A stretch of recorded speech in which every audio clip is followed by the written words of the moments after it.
Hello everyone.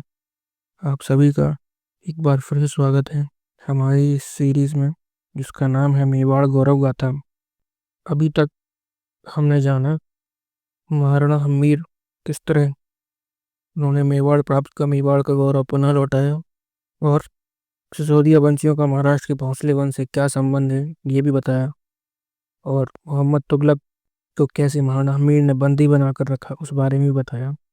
अब यहाँ लक्ष्य सिंह महाराणा बन चुके हैं, जिनको महाराणा लाखा भी कहा जाता है। उनके समय में क्या हुआ ये बताते हैं, तो चलिए शुरू करते हैं। महाराणा लाखा का काल भी मेवाड़ की उन्नति का काल था। उनकी वृद्धावस्था में मंडोर के राव रणबल, जो उनकी सेवा में ही थे, उन्होंने अपनी बहन हंसाबाई के संबंध का नारियल कुंवर चूंडा के लिए भेजा। उस समय महाराणा लाखा ने हंसी हंसी में कहा, जवानों के लिए तो नारियल आते हैं, किंतु हमारे जैसे बूढ़ों के लिए कौन नारियल भेजे। अपने पिता के मन में आए भाव को ताड़कर कुंवर चूंडा ने राव रणबल को कहलाया कि वो अपनी बहन का विवाह महाराणा से कर दें। तब रणबल ने कहा, यदि मेरी बहन की कोख से पैदा हुआ पुत्र मेवाड़ का स्वामी बने तो मैं अपनी बहन का विवाह महाराणा से कर दूंगा। इस पर चूंडा ने उन्हें यह कहा कि आपकी बहन का पुत्र ही मेवाड़ का स्वामी होगा और मैं उनका सेवक बनकर उनकी चाकरी करूंगा। तब रणबल ने कहा, कहना अलग बात है, परंतु अपना राज्याधिकार कौन छोड़ता है। इस पर भगवान एकलिंगनाथ की शपथ खाकर चूंडा ने कहा कि मैं इकरार लिख कर देता हूँ कि महारानी हंसाबाई की कोख से पैदा पुत्र ही मेवाड़ का अधिपति होगा। आप निश्चिंत रहें। तब महाराणा का विवाह हंसाबाई के साथ संपन्न हुआ। एक और भीष्म पितामह की तरह चूंडा ने भी इस व्रत का आजीवन पालन किया, इसलिए इन्हें मेवाड़ का भीष्म भी कहा जाता है। इन्हीं हंसाबाई की कोख से मूकल का जन्म हुआ। महाराणा लाखा की मृत्यु के बाद चूंडा ने अपने वचनानुसार मूकल को 5 वर्ष की अवस्था में ही मेवाड़ के महाराणा की गद्दी पर बैठाया। राजमाता हंसाबाई व उसके भाई रणमल के षड्यंत्रों से आहत होकर कुछ समय बाद चूंडा मांडू जाने लगे। जाते समय चूंडा ने राजमाता हंसाबाई को कहा, मैं मेवाड़ छोड़कर जा तो रहा हूँ, किंतु जब भी मेरी आवश्यकता हो, मेवाड़ पर संकट आए तो मुझे समाचार करना, मैं नंगे पांव दौड़ा चला आऊंगा। इस प्रकार राजपरिवार के षड्यंत्रों से आहत चूंडा अपने मन में मातृभूमि की सेवा का भाव लेकर चला गया। इधर महाराणा मोकल को एक दिन शिकार में महाराणा खेता की उपपत्नी से उत्पन्न पुत्रों चाचा व मीरा ने मार दिया। तब मोकल के ज्येष्ठ पुत्र कुंभा को ईस्वी सन 1433 में गद्दी पर बिठाया गया। मुगल की मृत्यु से पहले ही रणमल चित्तौड़ छोड़कर मंडोर चला गया था।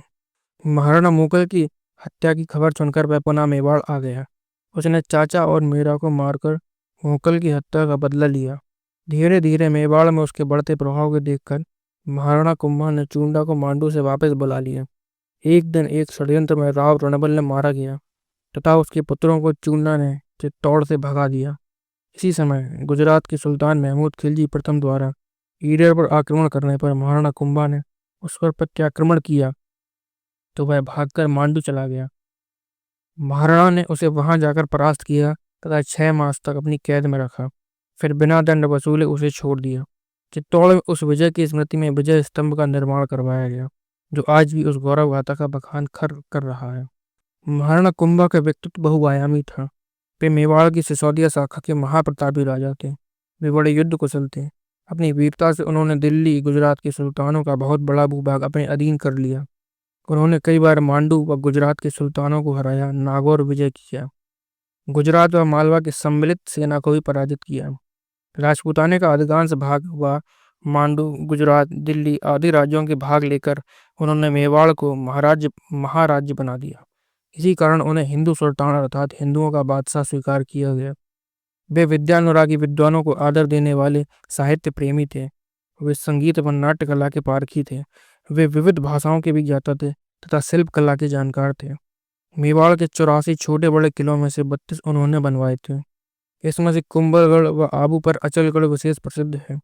उन्होंने चित्तौड़ में पश्चिम की ओर के प्रवेश द्वार पर 7 पोलें, विजय स्तंभ, कुंभ श्याम मंदिर का निर्माण करवाया एवं महलों का पुनर्निर्माण भी करवाया, जिसे आज कुंभा महल के नाम से पहचाना जाता है। उन्होंने एकलिंग जी के मंदिर का भी पुनर्निर्माण करवाया। इन वैभवशाली निर्माणों को देखने से ध्यान में आता है कि उनके निर्माण में उस काल में भी करोड़ों रुपए व्यय हुए होंगे। इससे महाराणा कुंभा की आर्थिक संपन्नता का सहज ही अनुमान हो जाता है। कुंभा की मृत्यु एक दुखद प्रसंग है। उनका ही एक पुत्र उदा कुंभलगढ़ के शिव मंदिर में पूजा करते समय उनकी हत्या कर स्वयं इसमें सन 1468 में मेवाड़ की गद्दी पर जा बैठा। लोग उसे पितृहंता हत्यारा कहते थे। इस कारण महाराणा कुंभा के दूसरे पुत्र रायमल के नेतृत्व में सरदारों ने उदयकर्ण से राज्य छीन लिया। सन 1473 ईस्वी में महाराणा रायमल मेवाड़ की गद्दी पर आरूढ़ हुए। महाराणा रायमल की बड़ी 3 संतानें थीं। पृथ्वीराज, जयमल और संग्राम सिंह नाम से थीं। एक ज्योतिषी ने तीनों भाइयों की जन्म कुंडलियों के आधार पर यह भविष्यवाणी की कि इस कुंवर संग्राम सिंह के राजयोग है। इस पर शेष दोनों भाई उसके शत्रु बन गए। उन्होंने उसे मारने का प्रयत्न किया। इससे संग्राम सिंह की एक आंख चली गई। संग्राम सिंह ने भागकर अपनी जान बचाई। इधर कुंवर जयमल की राव सुल्तान के साले रतन सिंह ने भाला मारकर हत्या कर दी तथा पृथ्वीराज को उसके सिरोही के बहनोई ने विषमयी लड्डू खिलाकर मार डाला। दोनों ज्येष्ठ पुत्रों का निधन होने से रायमल दुखी रहने लगे। उधर संग्राम सिंह आमेर के शासक पृथ्वीराज की यहाँ नौकरी करने लगे, किंतु वहां उन्हें पहचान लिए जाने के कारण वे श्रीनगर अजमेर में करमचंद पवार के पास चले गए। करमचंद पवार ने संग्राम सिंह का सही परिचय जानकर उससे अपनी पुत्री का विवाह कर दिया। महाराणा रायमल को जब यह समाचार ज्ञात हुआ तो उन्होंने संग्राम सिंह को अपना चित्तौड़ बुलाकर अपना उत्तराधिकारी बनाया। सन 1509 ईस्वी में रायमल के निधन के बाद संग्राम सिंह मेवाड़ की गद्दी पर बैठे।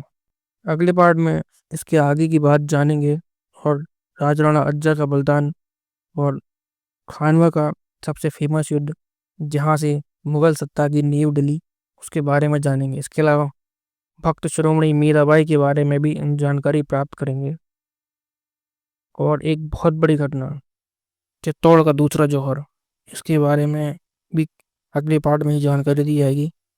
तब तक अब इन सीरीज को बराबर देखते रहें, वीडियो को लाइक करते रहें और चैनल को सब्सक्राइब करें।